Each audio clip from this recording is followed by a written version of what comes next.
নিজের অপকর্মের জন্য মাঝে মধ্যে নিজেকেই চড়থাপ্পড় মারতে ইচ্ছে করে। হ্যাঁ, অপকর্মই বলবো।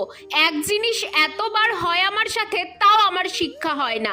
মনে আছে তোমাদের ওই জানালার নিচে খুঁজে পাওয়া এক রত্ন দেখিয়েছিলাম? হ্যাঁ, সেদিন সেই রত্নের নাম ভুল বলেছিলাম। রিও প্ল্যান্টকে পার্পেল হার্ট বলে ফেলেছিলাম। তোমরা অনেকেই শুধরে দিয়েছিলে, আর আজ এতদিন পর তার কি অবস্থা সেটাই দেখতে এসেছি। যদি চারা বের হয় তাহলে একটা নিয়ে যাব। ও মা, এখানে এই পেয়ারা গাছটাতে কত পেয়ারা পেকে আছে। যাকগে, ফল আমার দরকার নেই, আমার গাছের দরকার।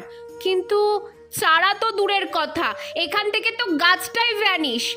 তন্ন তন্ন করে খুঁজেও এখানে গাছটার কোনো অস্তিত্ব খুঁজে পেলাম না। অতিরিক্ত বৃষ্টির জন্যই কি গাছটা নষ্ট হয়ে গেল, নাকি কেউ তুলে নিয়ে গেল? ইস, গাছটা সেদিন তুলে নিয়ে গেলেই ভালো হতো।